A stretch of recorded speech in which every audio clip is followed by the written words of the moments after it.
Welcome to Waking the Why, a podcast about uncovering the purpose behind life's crucible moments. Each episode, you'll hear from real people who turn their struggles into strength and their stories into light. If you're searching for meaning, walking through something hard, or just love stories that stir the soul, you're in the right place. Hello, friends, and welcome to Waking the Why, where we explore the purpose behind life's crucible moments. My name is Stacey Peterson, and our guest today is Mallory Everton. Mallory, thank you so much for being willing to join me today. So appreciate it.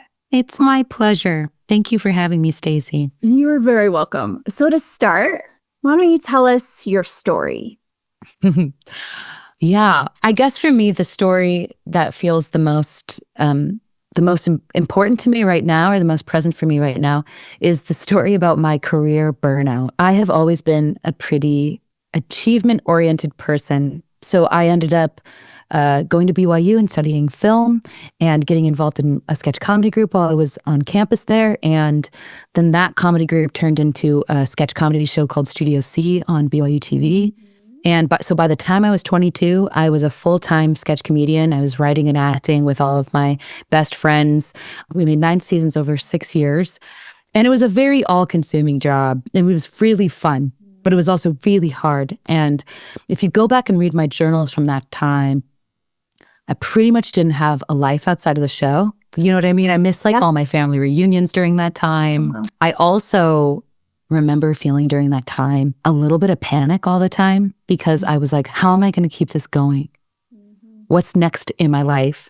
And I think I pictured life like it was going to be some kind of escalator or pair of stairs. And it's like, well, whatever's next is going to be bigger and harder and faster and stronger, right? It's just going to be like building. And I was very wrong about that. I no longer think of life in any kind of linear way. I don't know if it usually makes a ton of sense. So I finished that show. We left together and we started a web series company called JK Studios 6 years in. So I was 28 when I left the show. So I did the show from 22 to 28. And then worked on this web series company with my friends. I was a showrunner for a lot of that stuff, which just basically means that you're like the person who's directing the directors. You're like the super producer of the show. And I learned a lot, but I was again like working all the time. Then I moved to LA. I had lived in Utah for around 11 years by that point. I was interested in how independent filmmakers got more money to make their movies, and I was wanting to take better care of all the people who were working on the shows that I was working on and trying to figure out how I could learn more about the industry. So I was producing a web series and I was in the middle of shooting a movie. Then the pandemic hits and everything slows down, and guess what I did? I didn't stop working. I wrote a movie and I made that movie, edited that movie all through the fall, and I got really sick like right after I was done editing it. I actually don't talk about this a ton, but I got dysentery, like the kind that they get in the Oregon Trail game, or like that old kings used to die from, you know what I mean? But I got it so badly, I ended up in the hospital for almost 2 weeks, and I went into kidney failure, and I had to get like a blood transfusion. And I really thought there were a couple of moments when I really thought I might die. And I think some of that was just the drugs, and some of it was because it was a scary time, you know, to be in a hospital in 2020. And I'm single too, so it's not like I had a family or a husband or somebody to come and text everyone I know what was going on with me. So there were a lot of people who didn't even know that I got that sick. The crazy thing is that I had a lot of sobering spiritual moments, you know, during that time, as I felt like I was somehow getting this second chance at life almost. It wasn't a near-death experience, but it was like a near-death experience. That's what I say sometimes. And like, I look at it now and I'm like, look at this story. Right. And to me, I'm like, I sound like a moose that you like can't put down. Like you tell her like, oh, it's the pandemic. And she's like, nope, I'm still going to show up and try and make a movie and get it into a festival. And then it's like, how about dysentery, girl? Right. Like, nope, I'm going to showrun this web series and be in charge of everything. And I'm going to act and write in it. And I'm also going to I'm going to edit almost the whole thing by myself. And it's was exhausting and crazy. And it was after that like I really I burned out so bad that I will I want to talk to anybody about burnout anytime they ever want to talk about burnout, because it was like 2 full years of me first kind of living in denial that I wasn't functioning well, that I wasn't taking care of myself, that I didn't understand how to take care of myself, that the outside of just like achieving and succeeding and publicly succeeding, I didn't really have a great sense of what life should feel like or look like. Yeah, so it wasn't until about a year after I had been in the hospital that I hit rock bottom, emotionally, spiritually, physically. I lost a ton of weight because I couldn't keep any food down. I stopped sleeping for 2 full months. I was losing my mind. I was not able to function. Kind of had to make it my full-time job to figure out how to not be so miserable, because I was just totally miserable. I didn't know how to feel good about myself unless I was just impressing everybody. Well, I would say at that point, you didn't know anything different, right? I think those of us that are achievement-oriented, we get our validation, just the accolades from the things that we do. And so it's just, we got to do more and more and more. And at times, I think when we find ourselves in that situation, we don't even really realize what we're doing. Burnout, it's amazing what's happening in our minds. It's our body that's just like, okay, you're not doing this. So you're done. You're done. I'm going to start shutting things down. Exactly. And then here you are, Miss Overachiever, that's just like, well, I'm going to show you something different, right? Right. So the year after you get out of the hospital, I mean, how did it finally happen where you're like, oh, wait a minute, I'm now starting to recognize what took place or what's taking place? Yeah. I mean, it was kind of a gradual thing at first, between me being so work focused and achievement focused, but then also having ADHD. I didn't actually look at a lot of the paperwork from my time in the hospital until almost a full year later, and realized no, I have a very large ovarian cyst and there's a fibroid in my uterus I didn't know about. And there were just all of these things that I realized I needed to check out. Once I had worked on that web series, but basically the second I was well enough to do that kind of work, I was sprinting again. So I start trying to get into doctors to start figuring out this stuff. So I was just having all these stomach issues, which of course can be linked to mental health things and all these other things. It's stressed out people often have stomach issues, and it's chicken and egg, who knows? But so true. And by the time I'm back from London with my mom, I have something that's akin to pink eye, and COVID and bronchitis. Oh my God. And so I got all of those things, and it's and I was also just extremely depressed. I had a therapist a couple months later explain, because I'm much more of an anxious person than I am a depressed person. And she said it's actually really normal for anxious people to run the hamster wheel so ragged that they get depressed, that they can't function anymore, because you've depleted all of your energy stores. So I was more depressed than I've ever been in my life. And I've actually had some pretty bad bouts in the past, but this was more I was a little bit scared, I was wondering when I was ever going to feel worthwhile again, or my life meant anything, or I was useful to anyone. And some of that was, of course, circumstantial as well. I felt like a failure in my career. That was bringing up all these feelings about me also being a failure as a Mormon woman. I didn't have a husband or babies, and I was 31, 32 by that time, just feeling like I had failed in every category you could fail in. And so that led into the period of time when my insomnia got so bad that I wasn't sleeping. And I was also losing a lot of weight because I couldn't keep food down for a little while. Yeah, until it got to a point where it was very, very clear that I needed to do something. I basically needed to onboard as much love and support as I possibly could. I got 2 therapists because I'm dancing around it, but I wanted to die. I didn't want, especially by the time I was that anxious and couldn't function, I was like, I can't live this way. I don't want to be alive. Sadly, I think this is really common now. Not afraid to say that I have felt that way before, and that I don't think that it makes you unstable or insane. Not at all. For sure. I think one of the things that's so hard too, when we're experiencing one thing, right? But then all of a sudden there's all these things that are being found that may Oh be my gosh. wrong, Yes. right? So now it's just like, wait, what's the root cause though? And I think it is so prevalent right now, I think, in our lives, is that we're so busy addressing all of the million symptoms that we're really not getting to the root of an issue. Would you say your root really was burnout caused by the achievement desire that you have within you? Or what would you say? Such a good question. Yeah, I mean, I'd say that the burnout is the best way to sort of put it into mainstream terms. But I think what was really going on was like a crisis of self-love. Yeah. I don't think I knew how to love myself. I don't think I knew how to have compassion for myself at all. I borrowed all of that from other people. I think a lot of people do, and I think a lot of women do, and particularly. I think we're basically taught that what matters most is what people think of us, not necessarily what we think of ourselves. And we spend a lot of time talking about really nice sounding platitudes, but still, it's like what are women played with the most? Often just how we look, which of course is about other people. It's not about how we feel. You know, we're like, genuinely, it's like the thing that's most important is that you look pleasing to other people. And of course, that stems into your behavior as well. Right.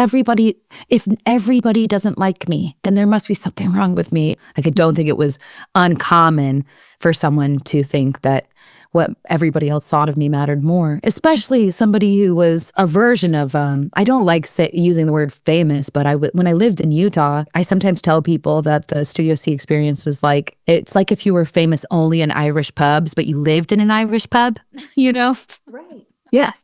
Yeah. So it was very popular in Utah, and definitely when I lived in Provo.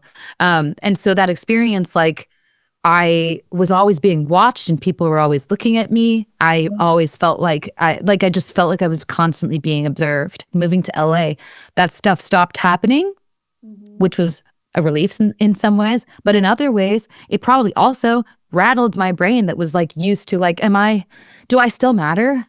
If everybody stops talking about me or stops coming up to me and wanting a picture with me, which, I mean, it really makes me want to barf in my mouth saying that out loud, but it's true, you know?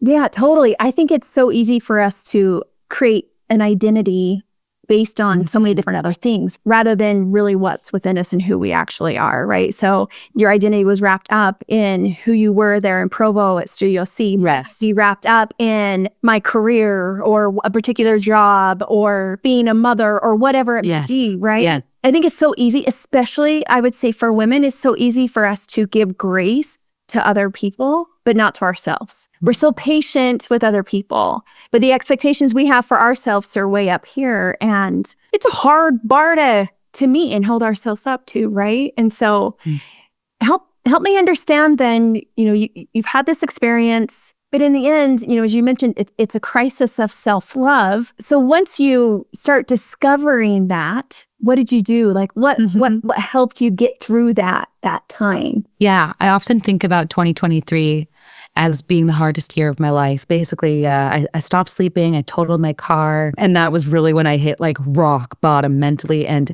my anxiety, it was the first time in my life that it was like very, very physical. I had that thing where you always have a pit in your stomach and there's always an elephant on your chest, and it was just all the time. It would never go away. And I remember at the beginning of the year and before things got really bad, I was like, this is going to be my most confident year. And then all this stuff started hitting the fan. I just felt so worthless and so terrible. And I had to learn how to be kinder to myself. And some mornings I would wake up with this horrible feeling, which is how I woke up every day. And I would just spend the next 3 to 4 hours figuring out how to alleviate that feeling even just a little bit.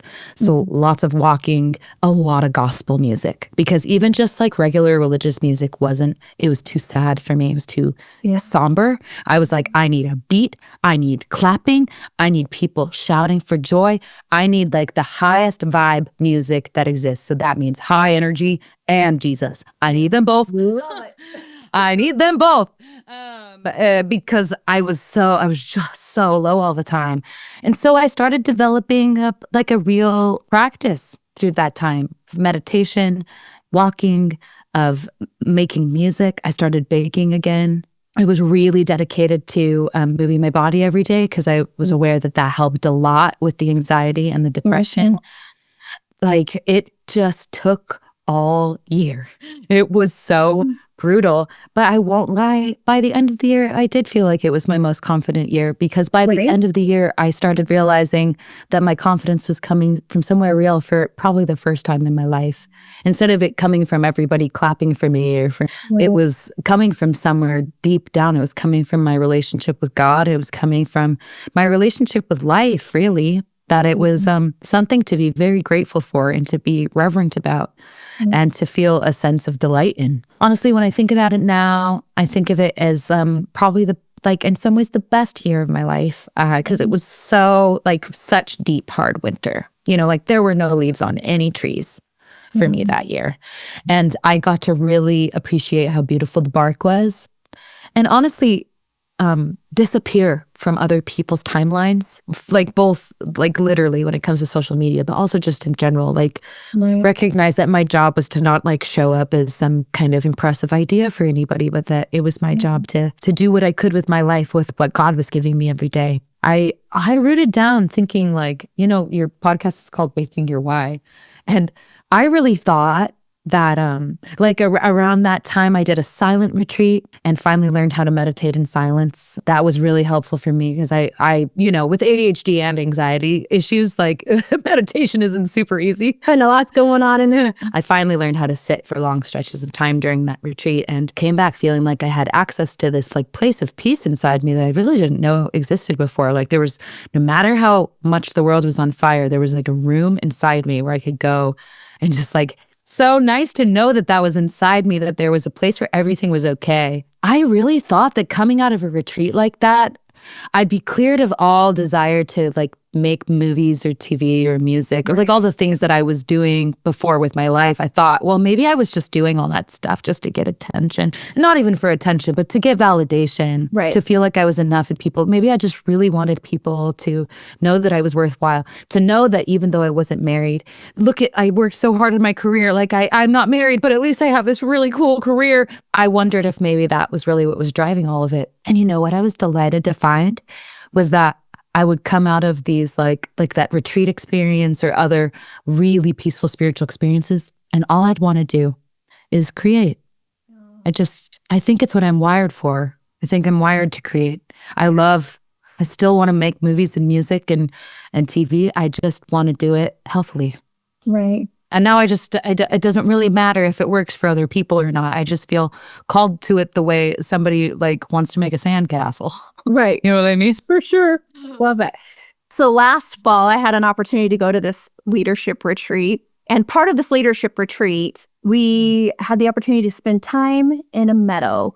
Literally. Took a little rug, a little blanket, found a spot in the meadow, and we just had a pen and paper, and we were to just sit there. Well, my personality is what am I going to do? What am I going to do? I'm not really good with relaxing. I'm just not. I took that assignment really seriously. And it was one of the most powerful moments of my life, of being in the meadow, sitting there, pen and paper in hand, and just allowing God to speak to me, to my mind. And I told myself, I'm just going to write down whatever comes to my mind. Yeah. Yeah. And it really is so beautiful. I think too often in life, we don't take those opportunities.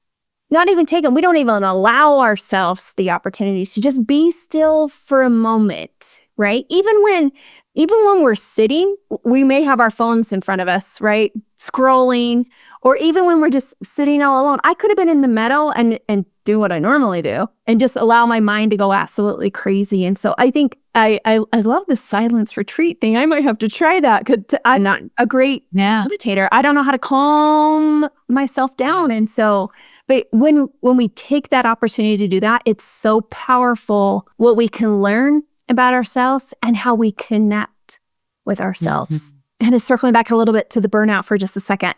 I own an HR outsourcing company. I deal with employees all of the time. When we're doing recruiting and hiring for certain things, I'm hearing this more often than not now. I'm just looking for work-life balance. I have this habit now of stopping the conversation and asking them, well, what does that mean to you? Because I found that it's very personal.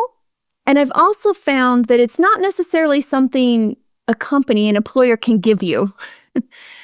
What do you do now to have that balance to prevent from going down back that path to burnout? What is it that you do to help in that area? But the first thing that came to my mind when you brought that up is I'm really interested in the work of, there's a woman, she's a mindfulness researcher out of Harvard. Her name's Ellen Langer. And she talks a little bit about work-life balance and how she kind of bristles at the idea that they're separate, that work and life are separate. And that can be really scary for somebody who's had like a major burnout to hear. But I actually really appreciate what she means by it. She's basically saying like, well, work can be playful. It doesn't just have to be like, separate your misery from your joy, because sometimes actually the life part of your life is brutal and work is a delight in comparison to the brutal part of your life where you might be dealing with a major loss or a big conflict in your personal life, and it's a lot of work. Right. But then work over here actually feels like a nice distraction and maybe kind of almost a little bit like creative time or like a school project. I think a lot of what I've been trying to figure out lately is anytime I'm really stressed, I'm trying to figure out what kind of story I'm telling myself, that like, what axe do you think is going to fall on your head if this doesn't go perfectly, whether it's work or life, and letting both work and life be something that I'm fully present for. So being fully present in my work means that it actually doesn't feel like a big major slog. And in the past, I think if I'd allowed myself to be able to recognize like the reason why work is killing you is because you're actually not fully alive in it. Because you're not allowing yourself to be cared for in the other edges and places in your life.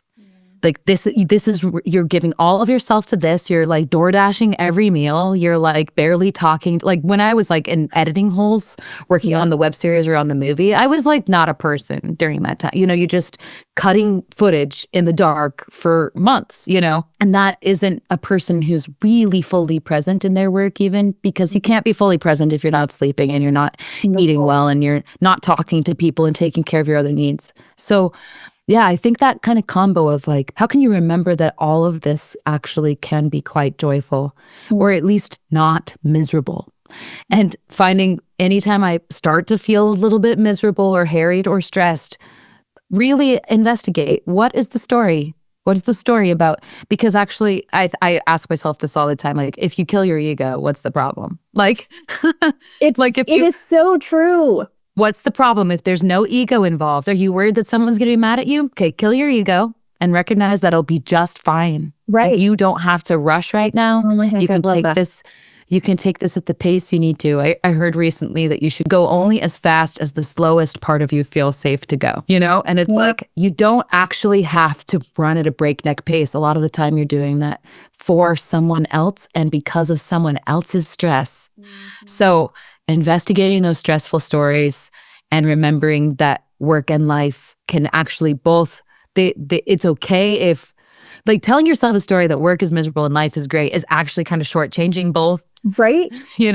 It's like, isn't work part of our life? I mean, yes, it is. Yeah. A huge part of your life. You spend so much of your life. We would kind of. And I think we'd be bored out of our minds if we didn't have a good, one of the big questions that I asked myself when I was really working through this and like kind of really trying to come up for like the reason I was alive, and you know what I mean? It just felt very deep and pressing all the time, was like, what's the point of goals? Like, what's the point of dreams? Like, I had all these broken dreams by that point, things that I thought would work that didn't work. That's why I thought I was such a failure. And when I started realizing that that wasn't really true, I was like, well, then what is the point? Like, what's the point of me even setting goals? I would love to hear your answer. I was like, do you have an answer to that? Here's my best answer right now. I think it's just to make us leave the house so that we'll go and meet Dad. I really do. So it's like, I gotta get up and go to work. I got a project due today. And if I don't get up and go to work today, I'm never going to bump into this person at the store. And that person at the store is going to show me God in this way. Yeah. You know what I mean? Or I'm going to show them God in this way. But I think that might be it. Like, we're not in control of the outcomes. We're clearly not in control of the outcomes, We're not. And for me, goal setting is a huge part of my life. Yeah. And I use it to help me live an intentional life. Yes. But with that intention, I have to leave space for all that's beautifully broken, which a lot of time is me, which a lot of time is other people, which means I can't be so rigid. Just because I have a goal, it doesn't mean it's going to turn out the way I want it to or think it should, right? But that goal directionally guides me to something that I'm wanting to become. So I think our goals are less about what we're achieving, the outcome of the goal, and it's more about who we become in the process. Yeah. So this is why I do it. Living an intentional life feels like a beautiful reason for goals as well. And you know what I love about intentions too? My intention doesn't have to be what your intention is. And that if I really focus on what I'm good at, like throwing a really amazing party with all the details figured out and the decoration, like, oh my gosh, it's not going to work for me. I am the worst. But I can show up in other ways, right? I can create a killer business plan.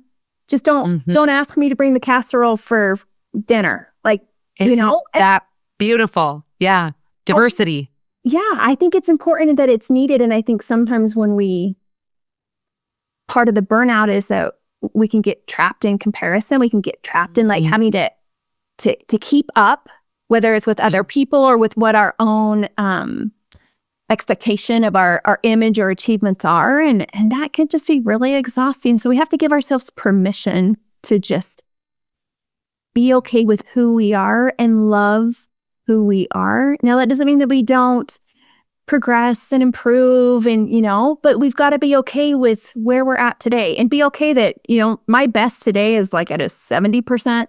And tomorrow it might look a little bit different too, Yeah. Oh, yeah. I couldn't agree more. I think that it's very helpful to be able to develop the skill of really just asking, what have I got here today? 70% energy, maybe. I've got maybe I've got a couple ideas I'm working with, or I have some people I'm working with. I have these circumstances, but you can never create with something that isn't in on your ingredient list.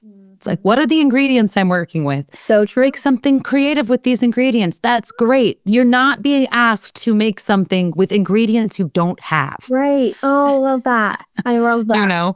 Yes.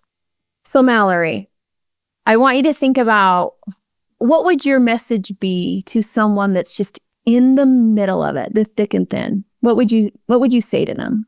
Sometimes I think people really bristle at the idea that this could be true, but I'm not sure that you could develop a more important skill than the skill of self-compassion. With whatever you're going through, it feels like people often assume that means that they're letting themselves off the hook, or that they're going to be lazy, or that they're not going to achieve anything because they are giving themselves some grace. You brought that up earlier as well. Yeah. But truly, I don't know if there is a skill that, at least in Western culture, we need to develop more. And so I would ask you to really investigate what somebody who was not just happy with you, but deeply delighted by you, what they would say to you right now. Oh. They'd probably say, I believe in you and you can do this. And here are some ideas for ways that you could be nice to yourself today. And I really think we underestimate how much of a difference that will make in our ability to give things to other people and to be able to create things and put goodness into the world. It's not selfish. Self-compassion is not selfishness. It's actually quite selfless at the end of the day, because it allows you to finally let go of these horrible stories about yourself that are making what's already hard harder. Right. Oh, I love that. Mallory, thank you so much for being here today. Your thoughts, your experiences, your story, I have no doubt will make a difference to others. My friends, oh my gosh, let's learn from Mallory's experience. Let's remember self-compassion. Let's pause and ask ourselves, what story am I telling myself right now, right? And just give ourselves a little bit of grace. You're worth it, I promise. Thank you for joining me on Waking the Why. If today's story moved you, share it with someone who needs it. And don't forget, Your why is worth waking up for.